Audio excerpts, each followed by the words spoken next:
शिवाय नमस्तुभ्यम दोस्तों, मेरे चैनल ओम रूही ब्लॉग मैं रूही मिश्रा अपने चैनल में आप सभी का स्वागत करती हूं।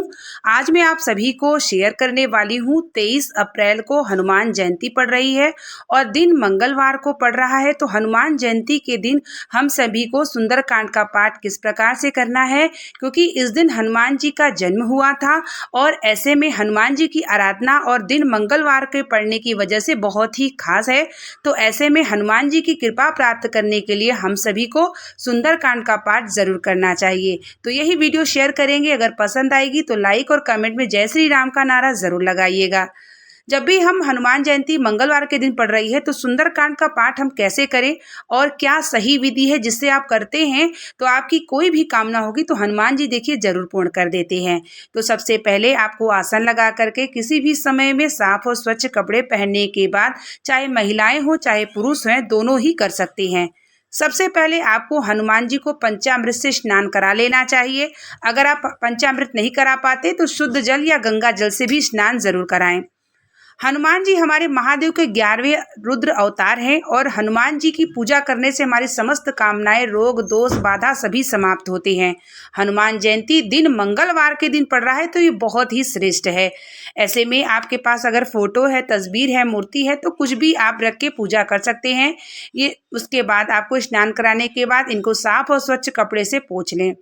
पूजा सामग्री में आपको जनेऊ रखना है। पान का पत्ता का जो बीड़ा होता है आप उसको भोग लगा सकते हैं।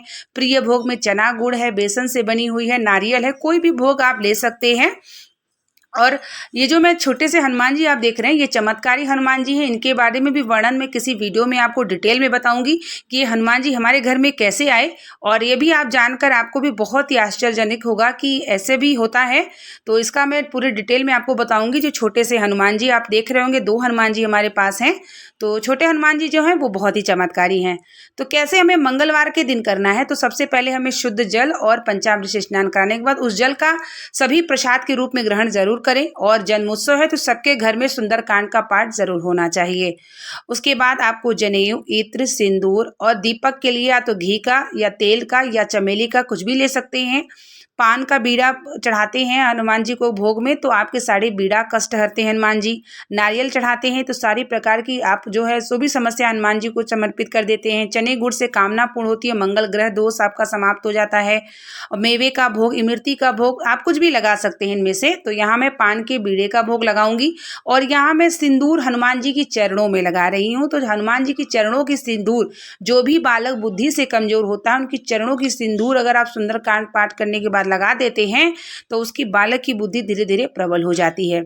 जब भी हम सुंदरकांड का पाठ करते हैं तो सही नियम के बारे में हमें जरूर जानना चाहिए जिससे हनुमान जी की कृपा प्राप्त हो, क्योंकि सुंदरकांड का जो एक एक वर्णन है, जहां भी सुंदरकांड होता है वहां हनुमान जी आ जाते हैं उतनी देर के लिए। तो ऐसे में आपको धीरे धीरे करके हनुमान जी का श्रृंगार करना है, तुलसी का माला रखना है। आपको अगर पीपल के पत्ते का मेला मिल जाए तो 11 बना के राम राम लिख के जरूर माला बनाएं। जनेऊ उनको समर्पित करें और इस तरीके से बीड़ा बना करके भोग में समर्पित कर सकते हैं, जिससे आपकी बीड़ा, कष्ट, जो भी परेशानी है, हनुमान जी सभी प्रकार के कष्ट को आपके हर लेंगे। उसके बाद आपको लंबी बाती का दीपक जलाना है, तेल का या चमेली का कुछ भी ले सकते हैं। उसके बाद आपको जब पूजा कर लेंगे, भोग समर्पित कर लेंगे, आचमनी कर लेंगे, तब आपको पाठ की शुरुआत करनी है। पाठ आपको कैसे करना है, सबसे पहले आपको करना है हनुमान चालीसा का पाठ।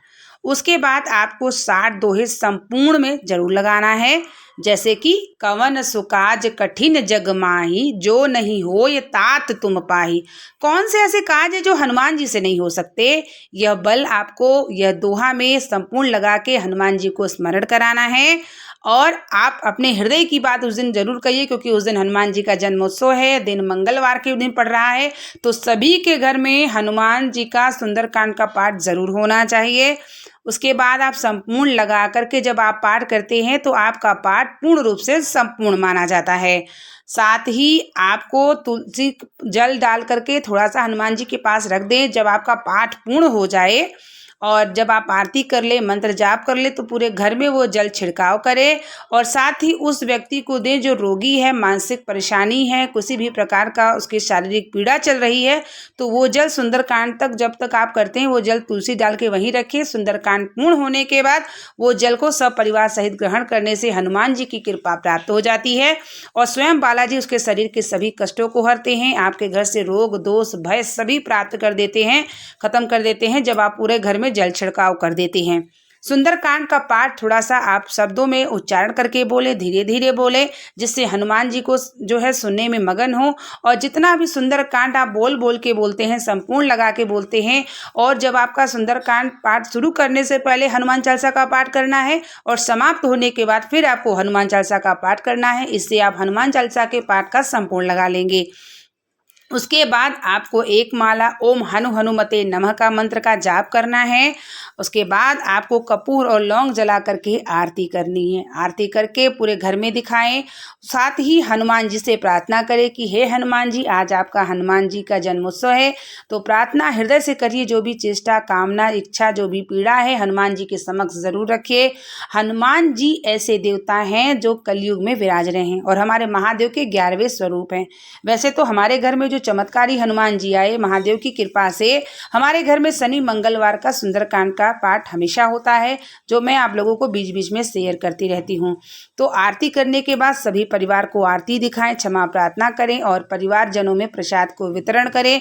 अगर आसपास मंदिर हो तो मंदिर में जाके हनुमान जी का सुंदरकांड का पाठ करें। पीपल के पत्ते या तुलसी का माला या पान के पत्ते का माला बना के राम राम 11 पत्तों का माला बना के समर्पित करके पाठ करें, जिससे हनुमान जी की कृपा अगर आपके जीवन में होती है तो आपके कोई कार्य में, जैसे मांगलिक कार्यक्रम नहीं हो रहा है, कोई बाधाएं उत्पन्न हो रही हैं, कहीं आपको ऐसा लग रहा है कि आपका कार्य अटक रहा है, हनुमान जी ऐसे कृपा करते हैं कि सारे रास्ते खोल देते हैं और ये स्वयं महादेव के 11वें स्वरूप हैं। तो इस तरीके से हनुमान जयंती 23 अप्रैल को है, तो सभी घर में हनुमान जी की सुंदरकांड का पाठ इस विधि से करते हैं तो हनुमान जी की कृपा आपके घर में जीवन में जरूर प्राप्त होती है। और जय श्री राम का नारा कमेंट बॉक्स में जरूर लगाइएगा। वीडियो पसंद आई होगी तो इसे शेयर भी कर दीजिएगा। बने रहिए चैनल पे, जानकारी मैं जो शेयर करती हूँ आप तक प्राप्त हो और आप भी भगवान की भक्ति करके अपने जीवन को सार्थक करिए। मिलते हैं नेक्स्ट वीडियो के साथ, तब तक के लिए श्री शिवाय नमस्तुभ्यम।